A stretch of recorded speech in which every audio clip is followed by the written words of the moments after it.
Welcome to the Determined People podcast. We are committed to spreading encouragement, strength, and hope to a world in desperate need of it.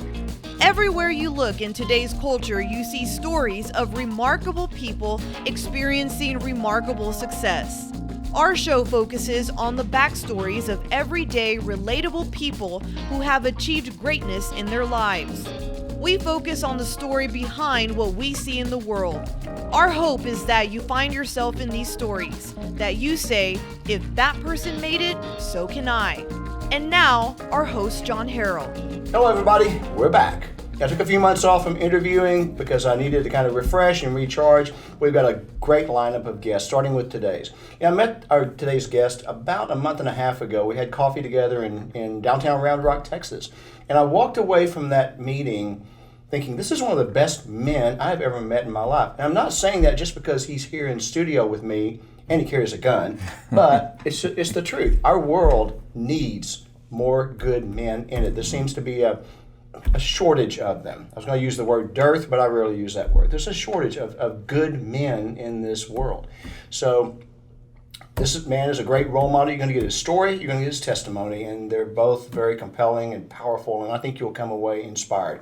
We are committed to spreading encouragement, strength, and hope into a world that's in desperate need of those things. So let's get started. My guest today is Round Rock Chief of Police, Alan Banks. Welcome, sir. Well, thank you. Glad to be here, and I appreciate that introduction. Absolutely. Thank you for coming. And I really do appreciate it because time is one of the best gifts the greatest gift you can give somebody, and you have great demands on your time, and I appreciate you taking the time to do this. So let's start off. Tell us a little bit about your life growing up.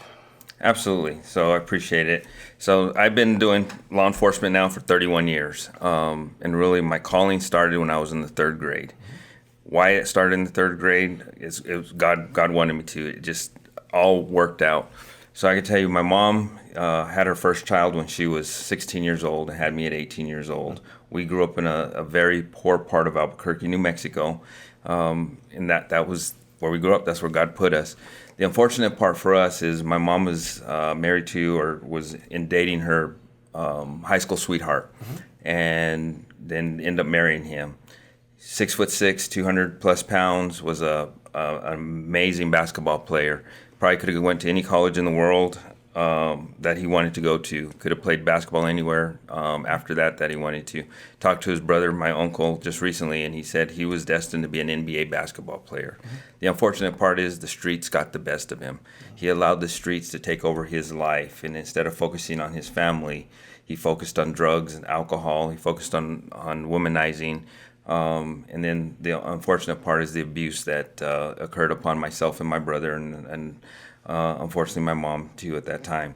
And so growing up as a young kid, that's all I knew. And I didn't have any other father figure that I can have a direction in my life to go to. So when I was 8 years old, my mom had ended up divorcing my biological father, got away from him, got away from all that nonsense. In the third grade, a gentleman came to our class. The gentleman was dressed in a policeman's uniform.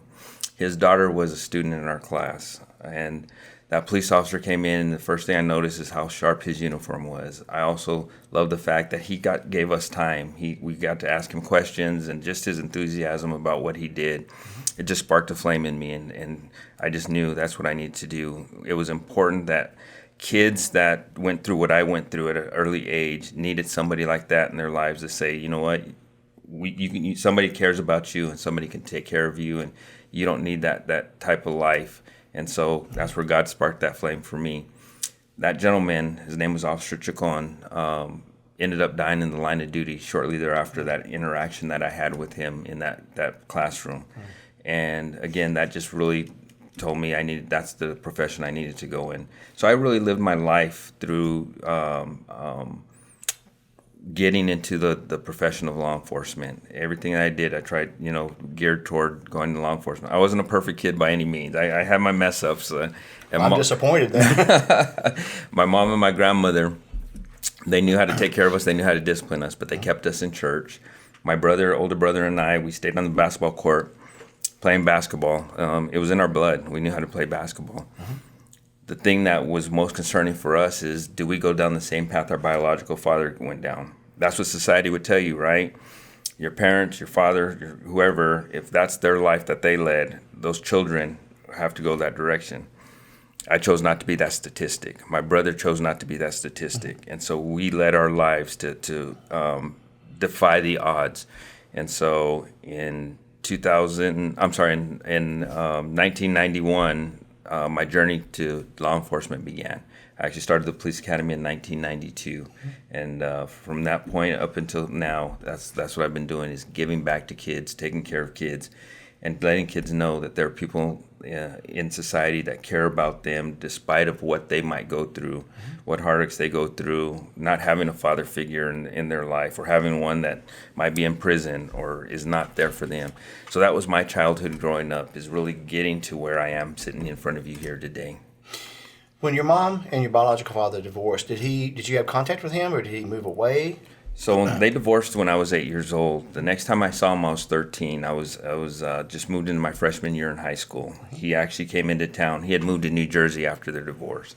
He came into town and came to my basketball class. His high school basketball coach was my high school basketball coach. And so we had a brief conversation, probably lasted about an hour, our interaction. I didn't see him again until 2003. In 2003, he was laying in a coffin. Is the next time I saw him. And the reason I went to see him is my mom wanted closure, my brother wanted closure, my younger brother wanted closure. So we went to New Jersey to his funeral, and I got the opportunity to stand in front of him and to say, I forgive you. And I forgave him because he taught me how not to be that man. He taught me not to be an abuser, a womanizer, not to get hooked on drugs, not to lead that life, not to let the streets get the best of me, but me get the best of the streets and get back into that community. And so, was he a bad man? He chose the life that he wanted to choose. I'm not his judge.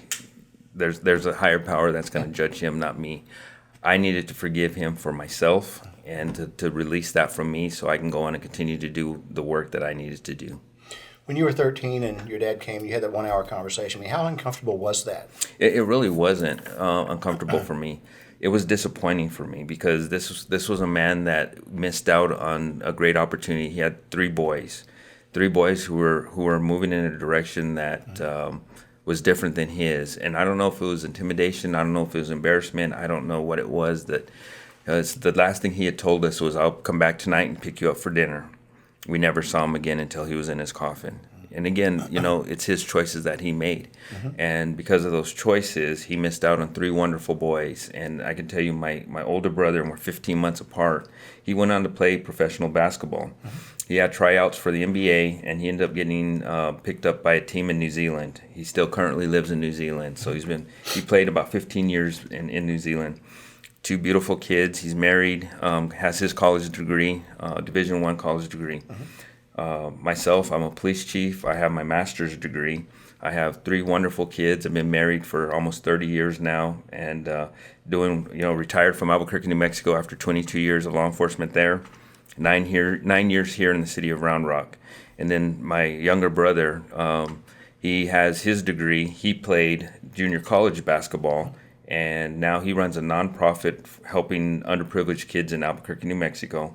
And he's a general manager for Frito-Lay. So we defied the odds, and we didn't become statistics. We became role models for those kids that are growing up in those same areas that we grew up in. Yes, sir. All three of you did. All three of us. That is defying even more odds because, abuse is a generational malady. But I'm glad that you guys said it stops with us, right? Absolutely. It stops with us. But you had gangs living all around your home when you were growing up. But they had a little bit of a respect for the Banks boys, right? They absolutely did, and I'll tell you, God is good. And we, in the area that we grew up, we had 3 to 4 different gangs surrounding the areas that we grew up. My brothers and I, we played basketball. We loved basketball. Our basketball court was right in the middle of that gang-infested area. Gangs, drugs, that's the area we grew up in. And there was an unwritten rule amongst the gang members is that you don't touch the Banks boys. We don't know why. To this day, we couldn't tell you outside of God's hand was upon us. But there was an unwritten rule. Nobody touched us. Nobody messed with us. I can tell you we saw a lot of fights. We saw shootings, stabbings, everything else around us. But nobody touched the Banks boys. And to this day, I just say God is good. And can't answer why. It just, there's a reason why. And God knew. You might have been scared of your mom and your grandmother. Yeah, that too. That absolutely is true, for sure. So growing up without a father, and you're a father, how hard was it for you to figure out the role of being a father? So, my mom remarried. And so my stepfather stepped into our lives. And I'll give him all the credit in the world. He's my best friend to this day. Talk to him on a daily basis. Mm-hmm. They're no longer married, but he has remained constant in my life. The problem was that he took on 3 boys at a young age. He never had kids before, but my mom and him had to work. So we didn't see him until we got home. Mm-hmm. They left early. We went to school early. They left early. We became latchkey kids. Mm-hmm. And so when we come home, we'd make our own snacks or dinner. They'd come home. We'd visit for about an hour and a half, and we'd go to bed, and then we'd start the same routine over again. So really, my brother and I took care of each other. My third brother came along. We took care of him. My mom and stepdad, they gave us a home of love. They gave us, a place for us to go to bed at night. And so really to learn how to be a father was really self-taught. Mm-hmm. And I go back to my biological father. This is not what I wanted. This is not what I needed to do. And so when I became a father, I just showed so much love to my kids. Sometimes I think too much love to my kids. I didn't become that helicopter dad, but again, I wanted them to have better than I did growing up. Uh-huh. And so I did everything that I could to make sure that they were well taken care of. They were disciplined the way they need to be disciplined, not abused. Sure. And we didn't spoil them to death, but we made sure that they didn't go without. Yeah. Discipline comes from love. Absolutely. Punishment from anger. Correct. Right, and they're totally different, but people tend to confuse punishment with I'm making sure my child goes the right way. No, and you're absolutely right. And being in this profession for that long and seeing kids that have been abused and going into those homes as a police officer and having to remove those parents or take those parents to jail for abuse.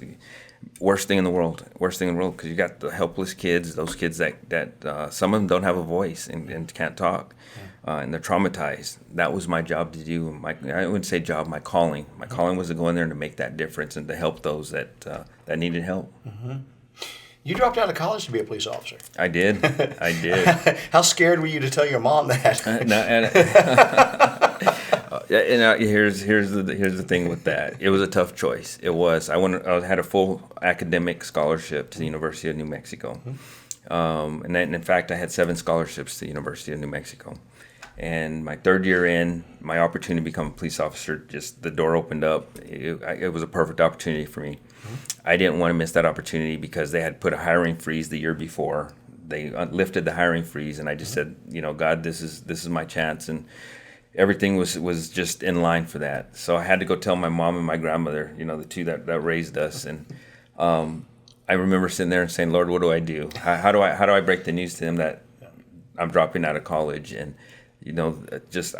like it was yesterday, the voice said, take them to a public place. And so that's so I took them to a restaurant called Shoney's, right? And I can remember, and I walked in, I told the hostess, there was a table for 3 and put us right in the middle. And so, because that way there was a whole lot of witnesses when they started swinging on me, going at me like that. So, but I was nervous to talk to them, but I was comfortable because I knew this is what I wanted. I was called to do. Mm-hmm.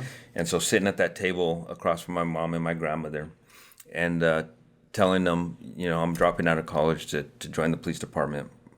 The look on my mom's face was, are you crazy? But my grandmother, and I'll never forget this, she looked at me and said, if this is what God's telling you to do, all I ask you to do is go back and finish your degree. Mm-hmm. Simple. Yes, ma'am. My mom says, I don't like it, but who am I to really argue with God? I can't. If you're telling me God's calling you to this profession, then I expect you to go out and do what you need to do. But, she goes, I don't like it. Later on, after I became a police officer, she went on ride-alongs with me.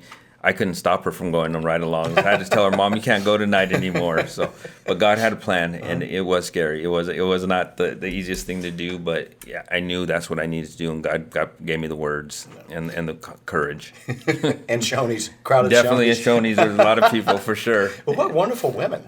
Yes, absolutely. What wonderful women. Absolutely. And your grandmother, very wise. Yes. And you did go back and finish your degree, and you got the master's degree as well. Yes, so, sir. Yeah, you kept your word. I needed to honor her. Sure. I needed to honor her, and we lost my grandfather, who was really, after my biological father left and went out to New Jersey, we had my grandfather. He became that father figure for us. He worked hard through the railroad to get to where he needed to be, but he died shortly thereafter. And really, my grandmother was alone for the rest of her life, and outside of us, immediate family. So she raised us. She helped raise us, and for me to do that and honor her was the best thing that I could do for her, is get that degree. Absolutely. Did she come to your graduation? She came to my first graduation. Yes, she did. Awesome. So you graduate from the academy. You're a police officer. What was your first assignment? My first assignment after, and it's funny because I just told this story at a graduation the other day. So I got my assignment to go out on training. So I was with the field training officer, and I remember after about a week or so, he allowed me to drive the car. So I'm in the driver's seat. We stopped at a convenience store to get something to drink, and we get a hot call. The hot call was a shooting in progress. So I remember running, we jumped in the car, and he jumped in the passenger seat. A panic hit me, I don't know why, but instead of hitting the lights and sirens, I hit the trunk release. And so as I'm driving down the road, I turned on the lights and sirens, I'm driving down the road, and I didn't tell him I hit the trunk release, but I looked in the rearview mirror, and I saw his trunk bouncing up and down, and I'm praying as we're driving down the roadway that none of his equipment's flying out of this trunk. So we get to the call. I immediately jump out of the car, run to the back, and get the trunk closed real quick. And he never told me that he lost any equipment, so I survived that. But my first call on my own was a stabbing, and the guys will tell you it's my first squad. I get the call. I'm primary on the call. And I think back in the day, back in the early 90s, we didn't have GPS. We didn't have phones to tell us how to get to locations. We had to use a map. But when you have a guy with a knife or stabbing call, some of that nature, you had to get there pretty quick. Yeah. Well, the problem is it takes time to open up a map and search for a location. Well, I thought I knew where I was going. I grew up in Albuquerque. So what happened is I went to the location where I thought it was. That wasn't the location. I went to another location where I thought it was. That wasn't the location. Well, all the other officers in my squad had arrived and got the guy in custody as I'm still lights and sirens. So they made fun of me because they heard my sirens coming down and going away, coming back and going away. So by the time I got there, the guy was already in custody in the backseat of his car, and we laugh, and even to this day when I get together with some of those guys, we still talk about that. So it's those are great moments, great memories that you don't want to ever forget, because those were fun times as a police officer. Right. I tell people we're human. Just because we wear this uniform and this badge doesn't to make us robots. We have fun. We can laugh, we can joke, but we know when to be serious. Mm-hmm. You bet. In fact, you described what you look for in a police officer. Tell us what that is. Mm-hmm. What I look for as a chief and a police officer, I want somebody that has the passion to do this job. If they're here just to collect a paycheck, that's not the person I want on the streets, because they're not here for the right reasons. It's like me. This was a calling for me. God called me to this profession, and I will fight that till the day I die. Law enforcement is a calling, no question. It has to be. No question. It has to be. It has to be, because you'll risk your life for people you don't even know. Correct. Any of us would give everything for our loved ones, but you do it for people that you don't even know. Oftentimes, people who are not that friendly to you. That's also. True. Yeah. That's true. Even my enemy. Yeah. Even my enemy. I hope I don't have any enemies out there, but there's people that don't like the uniform. Sure. And I'm in a position, and I often talk about, one, I wear the uniform. People don't like me. I'm a black man. People don't like me. I'm married to a white woman. People don't like me. I'm a Christian. People don't like me. So I fight these all day long, right? But the ultimate, they can judge me all day long. There's only one judge, and I'll continue to do what I'm supposed to do, because this is my calling. I don't want somebody who's just going to have a warrior mentality. I want somebody who's going to come in with the guardian mentality, and a combination of both, right? Because I want them to be compassionate, but I also want them to be a protector of our communities. And so those are the people that I want wearing this uniform and wearing this badge. Somebody who is going to take care of the community and do it all for the right reasons. When you told me that, I actually looked up the word guardian, because even though I know what it means, I wanted to know what the actual dictionary meant. And it means protector. Protector.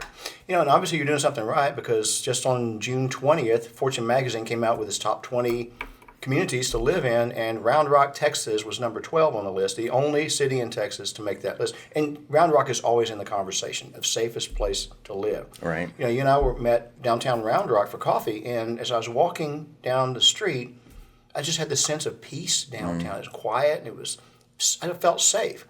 I can tell you that some cities I go to and the city I live in aren't necessarily evoking the same feelings when I'm walking downtown in the middle of the day. Right. So there's that. But what was it like when you arrived in Round Rock? You're one of 5 candidates for police chief. You got the career move. What was the situation how was the community and police? What was the relationship like then? So it was a little tight. The transition coming in, I think one of the reasons why I was brought in is because of my community policing thoughts and how I like to run a police department. I left as interim chief in Albuquerque, and I was blessed to get the job here in Round Rock. And one of the things that the city manager at the time told me is, I need you to get the police and the community back in line with each other. And I told him that's too easy for me to do, because I'm a people person. I love meeting people. I love talking to people. More importantly, I love the relationships that we need to have, or that we do have, with our community. And so coming into Round Rock, one of the things I noticed was that we were in a silo as a police department. We weren't getting out in the community like we needed to. And so in 2014, I started March 3rd of 2014. Day one, we started those relationships. By 2015, we were doing about 350 to 500 community events a year in Round Rock alone. My officers knew what my core values were. My core values is called CHIP, C-H-I-P. I told them that chip that we have on our shoulders, that negative chip, we're removing that. That chip's now going to be a positive chip you have on your shoulder. The C in that chip stands for community. Community will always be first. We take care of the community. We don't work for the community, we work with the community. H is honor. We're going to honor this uniform. We're going to honor the work that we do. We're going to honor those who've worn this uniform, but most importantly, we're going to honor this community. I is integrity. We're going to do things right all the time. We're going to be transparent. Even when nobody's around, we're going to do it right. And P is pride. We don't stick our chest out and say we're bigger, better, and badder than the rest of them. What we do is we say, we're proud to wear this uniform, and we know right from wrong, and we're going to make sure that we uphold what our core values are, especially our oath of office. And so that's what my core values chip. Started that in 2014. Every single one of my employees, if you walked up to them right now, will tell you what CHIP stands for. There's a reason for that, right? We have to take care of our community. We have to work with our community and be in alliance with our community, because they can't do it alone and we can't do it alone. Yeah. And I tell people, our prejudice is not against a person. Our prejudice is against crime. We don't want crime. We don't want crime. We got to keep crime out of our communities. We talk about safe cities. Now, we're not a perfect city. We do have our crime. But the thing is, we have our community working with us. They are our ambassadors out in the streets, and we need their eyes and their ears. They can't do it alone, and we can't do it alone. We have to do it together. So coming here was fun in regards to going out and doing those community events and meeting the people and teaching them what Round Rock PD is all about. Sure. You certainly made an impact, and we want to get into some of the programs you've done with youth, especially, which is near and dear. Kids have captured my entire heart. But I want to tell you, I think they miss you in Albuquerque. I was looking on LinkedIn, and there's a gentleman named Andy McKinney who's a commander for you. And you went to his graduation from the FBI Academy, and down below is all these comments. Chief Banks is an awesome guy. Albuquerque was foolish to let him go. Wish we had him back. I mean, this was like recent too. Yeah, so I think they recognize after the fact, right? And I think they knew at the time. The unfortunate part was God has a plan. God orders my steps, and I think my steps were here in Round Rock at the time. Albuquerque was my home. I'm born and raised there. I did 22 years I went from a cadet to interim chief of police in Albuquerque, and I had aspirations to be the chief there, but that wasn't meant to be. Sure. I miss the people. I don't miss the politics. I don't miss the nonsense in Albuquerque, but I miss the food for sure. When it comes to good Mexican food, I do miss it. But my time was it was time for me to leave Albuquerque and come to Round Rock, and I love being here. From what we had talked about before, which we won't get into all the details of, but it sounds like Round Rock's really a better fit for you and your style of policing than Albuquerque would have been. Thank you for that comment. We don't know, and I really believe that if we really would have gotten into community policing in Albuquerque the way I felt community policing could have been a different story back then. Mm-hmm.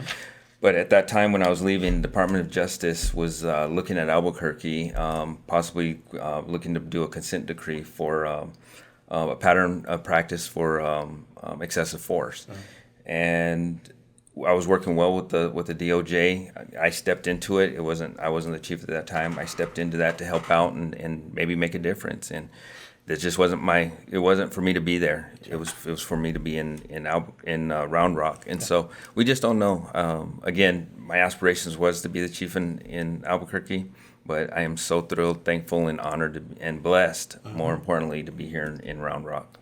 You went through all kinds of divisions within the policing. I mean, including internal affairs. Now, I have a question. Is internal affairs like what they show us on TV, or is that just a story Hollywood's making up? Because they're always the hated ones. Maybe they're going, okay, you served time doing this. Now you're going to be a police chief. It's like your penance or something, right? Yeah, no, and I think internal affairs, you hear that word IA, or internal mm-hmm. affairs. It's always that negative stigma behind it. Mm-hmm. I think each agency is different.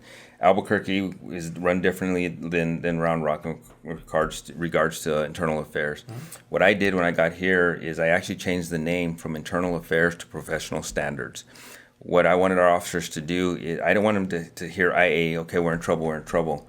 What I needed to do was saying, how do we make our officers better to prevent them from getting in trouble? Mm-hmm. So let's be proactive. Let's look at cases around the nation that are causing officers to get in trouble. Now, how do we prevent that? And so if I can prevent it on the front end, then that's less cases we have to investigate on the back end. Mm-hmm. And so that's why I got rid of IA and became professional standards. Now, we still do investigations. Anybody can file a complaint, and we'll do an investigation on that. Mm-hmm. But I want to be very proactive in how we police. Yeah, I think that's great because it's obvious it's working, right? I mean, yes, sir. No question. I mean, we can see it. There are politics involved in your job. You got a big job, high-profile job, but there are politics. I mean, tell me how you work with the mayor and the city council in Round Rock. How is your relationship? And our relationship between the mayor and city council is an amazing relationship. I have a great mayor, great city council. I actually answer to a city manager, Lori Hadley, so she's my direct boss. Okay. Great person to work for. And then obviously she works for the city council members. City council has always been supportive of us in law enforcement. Mm-hmm. In fact, when we were going through all the defunding police and all that, our mayor went out in public and says, we are not only not going to defund our police, but we're going to give them enough funding to make sure that they take care of their officers, civilian staff, and all the equipment that they need. And so they actually gave us a higher budget during that time. And, when you have a mayor and a city council that supports you, it makes your job much easier. And you talk about morale, the officers, the civilian staff, they just work that much harder for the city. Mm-hmm. I mean, what a great support system. For sure. It's just not that way in every city, as you know. No, it's not. You defund the police, guess what? Crime goes up. Crime goes up, morale goes down, and then you have officers and staff, civilian staff that leave because they don't feel supported. Sure. And so benefits us because those are folks that we can pick up, because I can promise you our council and our mayor support law enforcement here in Round Rock. Yeah. You invited me to the Junior Police Academy graduation on the 15th of June. Your mayor was there. Yes, he was. And I thought, how cool is that? I walked up and introduced myself to him. It looks like he's 14 years old. He does look young, yes. But how cool is that to be out supporting? Because he didn't have to do that. No, he doesn't. And the majority of the time, any events that we have, our city council, our mayor, and our city manager try to attend most of our events. I told you we're doing 350 to 500 events. After COVID, we slowed down a little bit. But I can tell you, in each one of our events, there's always a representative from the city at that event. And it's because they want to show the community, one, that they support us, two, they want to show our department that they're supportive of us. And I also think we have cool events too that happen. So it's always cool to be there. That was a lot of fun. But how big is Round Rock? What's the population? Round Rock's about 120,000+ people. It feels like such a small town. It's not. I can tell you, it's when I first got here in 2014, it had that small town feel. Yeah. Right now, we're looking at 9 years later. We're pretty big, mid-sized city right now. Yeah. It's really spread out. A lot of people are moving in. We're growing very, very fast. In fact, at some point, we're going to run out of space. We'll have to start growing up. Yeah. How do you anticipate future policing needs? I think it's the same. We just stay ahead of it. We look at a 5 to 10 year plan. What type of infrastructure coming into Round Rock? So we're looking at apartment complex. We're looking at senior citizen living, assisted care living, more big stores coming in, big corporations coming in. So I try to stay on top of that and try to make sure that I have enough personnel to cover those the growth of Round Rock. We're going from east to west, just all from 130 all the way to city limits to the south. We're growing, but I can tell you the 5-year plan for the city of Round Rock is pretty solid. It's just not police, wastewater, traffic's a mess as always, but our transportation department working with TxDOT has been absolutely amazing over the last 5-10 years. I mean, look at university, was a huge mess, but now that they're finished, I mean, that's just it's a great corridor. So we look at the big picture. Going back to last thing on the defunding thing is, I was reading your department has a crisis response unit, a CRU, which has people from social services staff. But I was reading where you make a decision on what's the best fit. You don't want to put a social worker into a domestic violence where there could be real harm. Absolutely. So you make that call on whether you send an officer or if you send a social. But that demonstrates you can have both. And you can. And fully fund your police. Absolutely. That model is. It shouldn't be that hard to replicate, is what I'm saying. But it makes sense to me. And it absolutely makes sense. And the crew has been an absolutely amazing addition to public safety. They're under fire department. They're run by fire department, and they're key players and folks with mental health. We know mental health is on the rise. Addiction is on the rise. And so not every call needs an officer to respond. And so it really starts with our dispatchers. So our dispatchers get that call, and one of the things they want to determine is, does it need a law enforcement response, or does it need somebody from mental health to go out and assess? And that's our crew, crisis response unit. And that's where that determination starts. And if crew goes out and there's a potential for harm, they will call us and we'll respond immediately. If we get out there and police aren't needed, we'll call crew for the crew to follow up. Here's the other important fact about crew. Is when police officers respond to mental health calls, once that's resolved, we go away and there's no follow-up to that mental health call. And so we either determine we're not needed, or they go to a hospital, they go to get additional care, or go to jail. And then after that, unless we're called for the same type of reasons, then we respond. Crew now has that follow-up component, which is so important, because now what that follow-up component is, that helps alleviate the need for law enforcement to have to respond, because now someone's making sure they're getting their medications, seeing their doctors, getting the services that they need, so we're not constantly called to that same location or that same person. So yes, can it coexist? 100%. Without defunding police, 100%. Absolutely. So it's an inspiration to me to think you can take this model and you can replicate it, right? Yeah, absolutely. And fit it to your community, but you can do it. You just got to have the willingness here and here. So in 2018, I believe it was, you lost Officer Charles Whites. Correct. He was directing traffic. Yes, sir. And what's that like to lose an officer? As a chief, that's one thing that keeps you up at night, is the safety of your employees, your personnel. When I lost Charles White, it was devastating, because he's a family member. He's not a number. He's not an employee. He's a family member. My goal was, when I got here in 2014, is I wanted to know every single one of my employees, not just my police officer. There's something that I have to know about them, whether it's something personal, something professional. that's just the way I am. And for them, that's how they become my family member and just not an employee. So I knew Charles. I knew, a lot about him, what his hobbies were, what his aspirations were. He was within a year of retiring. And so just knowing those facts about where he was in his life and what was going to happen after his retirement it's just devastating to know, and that he wasn't able to achieve that because of somebody else's recklessness. Yeah. Directing traffic, which as a layperson, to me, directing traffic is like probably one of the least hazards on the job. But I guess I was dead wrong about that too. And it really isn't. That's probably one of the most dangerous. Is it? It's one of the most dangerous things you can do as a police officer, because it's you out on the street and somebody has a truck, a car, or something that can easily lose control, or they lose control and hit you. You have no protection out there. And so for Officer Whites that night he was actually directing traffic off of the interstate I-35 because we were investigating a fatal accident that had occurred. The person that hit him when, at 80 miles per hour, extremely devastating. He didn't die instantly. He actually was transported to the hospital in a coma or unconscious. Later they determined that no brain activity, so he died within 2 months after that collision. And so that whole trauma, that whole time, and so me as a chief, not only am I dealing with his family, with Charles White's family, but I also have to deal with his police department family, and then on top of that, the community, because the community is our family as well, right? Part of that chip, that C on that shoulder. And so having to navigate through all that was difficult at that time. And it wears on you.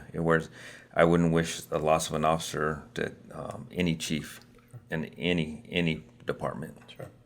It's part of the, it goes with the territory, but you don't want that to happen. And absolutely, I agree. A little more sensitive question, and I want to be gentle with this, but sometimes police officers are put in a position they have to use lethal force. And when that happens, what goes through the mind of an officer after that? What's that like for them when that happens? So I can tell you, I don't know of any police officer that wakes up that morning or heads off to their shift that says, I'm going to go out and shoot somebody. They just don't. But I can tell you, every officer is aware that this could happen. And so once a use of force or deadly force situation takes place, we have, which I believe, and I'm going to talk for Round Rock specific, not any other agency, we have resources in place from the minute that this happens and continuing to take care of that officer. And so whether it's psychological counseling, we put them with a buddy officer immediately. I go out and talk to them, or at least one of my assistant chiefs, we're with that officer from right after that moment, and we'll continue that care until they retire. Because you take a life or you injure a life, it's something you don't want to do, but you have to in order to protect yourself or protect others. And so I've seen officers that carry that with them for the rest of their career, and they have to be taken off the streets. And I've seen officers that process it in their own way, but are okay. And so it's not easy. It's not easy for any officer. It's huge toll on them, huge toll on their mind, because it's more than one person that's affected. Sure, you bet. Thank you for answering that. Oh, of course, a good question. That was a tough one. and I've been through many officer-involved shootings. I have, and I've seen different scenarios, different ways. I've seen bad officer-involved shootings as well. And so it's the question for me is I'd rather answer them. There's the tough questions are the ones that aren't asked. Sensitive questions are the ones that aren't asked, and I don't mind. We want to be transparent. We want to talk about it. Policing in general is a tough profession, but I think it's something that needs to be talked about, especially what's going on in the world. Now that we hear about the negative side of policing. I want to show the human side of it. I want to show that we are not robots. That we cry. Our tears come down just as easy as somebody else's tears. But I also, I love to tell the public the fact that it starts with leadership. It starts at the top, and we got to put people in these uniforms that are here for a calling and not just a job. And I think that's part of what some of the problem is in policing these days. They got, you know, not the anything that the police department anywhere has done, but they've got bad PR, you know, and I'm like, I always look beyond what the media will tell us, and I don't want to bash the media too hard because we don't have to have a digital space. That's a whole different podcast, right? But I mean, anytime that there is a police shooting, and if it fits a story, they're going to say, you know, white police officer shoots black victim, right? But what you said earlier is what I believe, and that is we're against crime. It's a crime. It doesn't, you know, it has nothing to do with skin color. It has nothing to do with bad behavior. And as you said, nobody gets up thinking they're going to shoot somebody that day. Nobody sits out in life to get divorced. Nobody sits out in life to be homeless, right? Things do happen. They do. But like, we've got this court of public opinion, which is still just a joke court, you know. Right. But we're not going to stop it. But it's like, you know, as I love the way that you said, I want to put, you know, we're human, because you are. And yes, your very presence in the uniform and all demands respect from someone like me who is unashamedly pro law enforcement. I don't know why anybody would ever challenge a police officer. I don't know what you see these pictures of people in the police officer's face yelling. I'm like, what is wrong with you? Yeah, no, I agree. Look, you know, we have 800,000 police officers in the United States. We have 18,000 law enforcement agencies in the United States. Last year alone, my agency did 120,000 calls for service. So imagine 18,000. How many calls for service we through all the agencies we do a year? You're going to have 1 and 2 and 3 that media sensationalize, right? If we did it wrong, then let's hold the officer accountable. But let's focus on some of the great stuff that law enforcement's doing. Right, and I can tell you the majority of the folks in America love law enforcement. I can tell you the majority of the folks here in Round Rock love law enforcement. And my job is, whether you love it or you don't, I'm still going to take care of you, bottom line, right? With guardian warrior mentality, I'm going to take care of you. I told you, I wear a uniform, I'm a black man, married to a white woman, and I'm a Christian.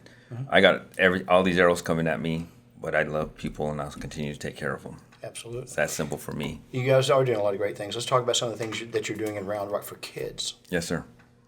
Just tell me. No, tell us. Too easy. So my passion is our youth, because of how I grew up, and I want to make sure those youth are taken care of as best that we can. One of the better programs that we're doing is our Junior Police Academy. Started Junior Police Academy in 2014.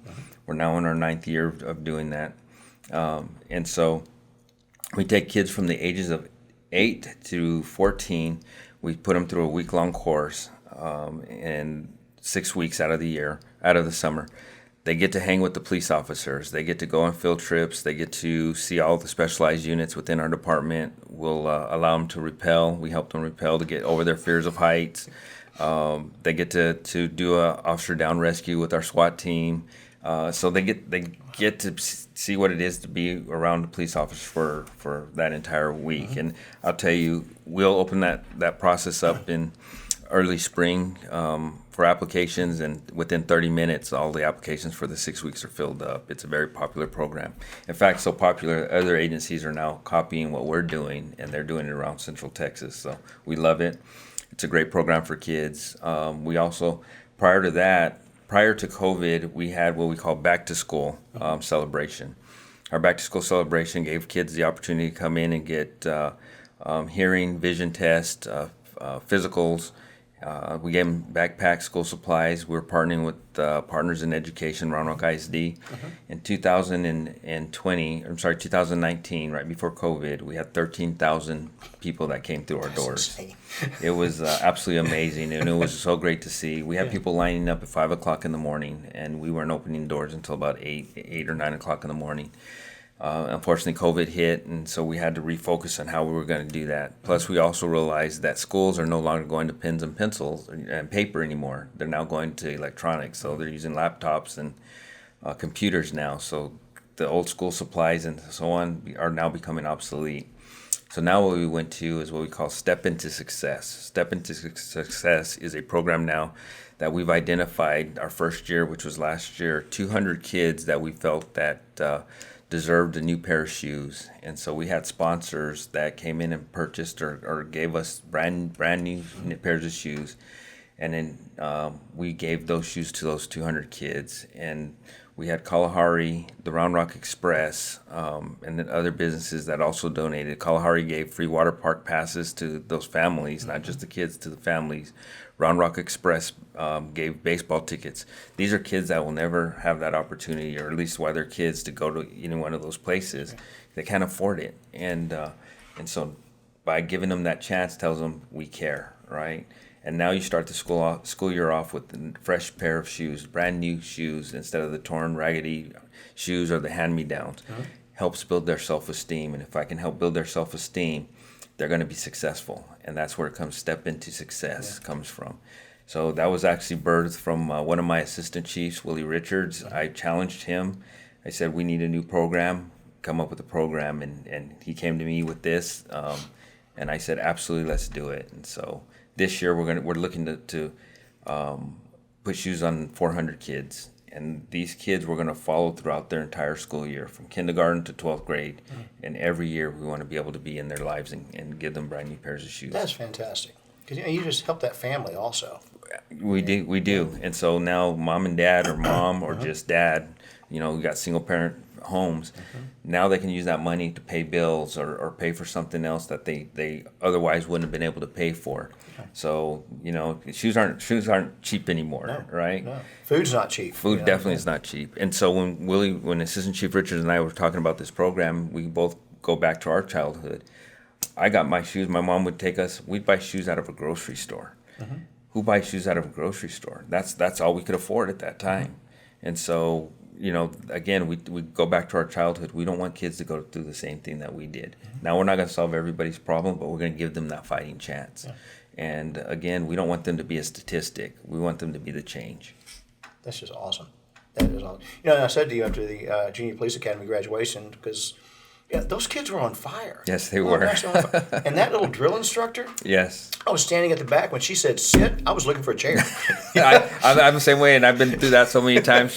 She still gets me going. She So had their attention. Officer Erin Jackson is amazing. She's our community affairs officer, but when she says something, you listen. You better listen, sure. yeah. But I was watching the videos of those, the pictures of those kids, and they were rappelling. Yes. Doing fitness, canine work, crime scene investigation, labs. I'm like, what a great experience. For sure. Additionally, we have partners. Austin Police Department, they send their helicopter in. We don't have one. They actually sent their kids will never get the chance to sit in a helicopter, feel it, touch it. They get that chance as well. That's fantastic. But I said to you, we need more of this. Yes, sir. We need more of this. I'm glad that other agencies in Central Texas are following the lead, because you got to make an impression on these kids. I mean, many of them just aren't getting any validation at home or school. Maybe they're not making bad grades or labeled dumb or whatever. But kids, they always talk about struggling kids or at-risk kids, and it's like that's every kid. Kids are struggling stuff that you and I didn't have to growing up. My son was in high school when COVID hit, and just seeing what the mental toll that it had on him, because now he can't go to school, he can't be, doesn't have that social activity that he had through that time. I saw what a struggle it was on him, and so now, a lot of kids during that era are struggling to this day, and so we're trying to help and get involved with these kids and making sure that they're okay, and that struggle doesn't continue to stay with them. So you're absolutely right. We have to have that focus on our kids. 5 and 10 years down the road, if I take care of them now, they're my investment now. That investment's going to pay off down the road. So we're not chasing them down the road. We're not putting them in the back of our police car. We're not having to take them off to jail. They become productive members of our communities. Down the way. That's great. I applaud what you're doing, and thank you. You've made some. There's too many programs for us to talk about here, but those are just influencing kids. Get them then, I got a question. You're being in law enforcement for so many years. Your adrenals have got to be on overtime. So how do you take care of yourself? I wish I took care of myself better. One is I watch what I eat. I have to. Back in the day when I was younger, I can eat fast food all the time. I can't. Exercise is absolutely important. Love to play golf. And spend time with my family. That's very important to me. I will always emphasize with my officers that they have to stay physically fit and mentally fit. That's going to make them live longer and be more successful. Yeah. So that's what I try to do. I try to practice what I preach. Yeah, I watch what I eat as it goes in. Yeah, no, I love I've to been eat there his sometimes. shows, I've been right? there sometimes, right? I've been there. 2 last questions. Yes, sir. How do you think the Denver Broncos are going to do this year? I have hope for the Broncos. Obviously, Broncos have been my team since childhood, and I have hope. They after the 2015 Super Bowl, they haven't done much since then. So we'll see. I told you I'm a Cowboys fan. I know. They break I'm my sorry. heart every year, but I always have hope. Right? We do. So, and my stepdad, I told you I call him Dad. He's my dad. Uh-huh. He's been a Dallas fan, so we have good conversations throughout football season. Probably spirited conversation. Very spirited. So that's fantastic. It's fun. One last question. Yes, sir. How do you want to be remembered? How do I want to be remembered? I really don't have a great answer for that. People will remember me how they want to remember me. All I can do is put the product out there, and it's going to be up to people to determine what they feel about that product. I'm going to plant the seeds. And if I never see, that what grows out of those seeds, and I'm okay, because I'm just going to continue to plant those seeds. And for me, is at the end of the day, when I'm in front of God and He says, "Son, job well done," my reward is there. Absolutely. So. Absolutely. That's truly what one of the Stephen Covey's habits was: begin with the end in mind. And yes, sir. That is the end and then the beginning of eternity. So. Absolutely. Thank you for coming on, Steve. It's my honor. My honor to know you. I appreciate all that you're doing, and anything you need, volunteer for anything kids, please include me. Yes, sir. If I don't live in Round Rock, I'll make the drive. So. And it's okay. We still love you. Well, get to know me, you might not. That's good. Thanks very much. Thank you. That's our show for today. Thanks for tuning in. I ask you one last favor. If you would, hit the subscribe button, because our world does need encouragement, strength, and hope, and we're spreading it.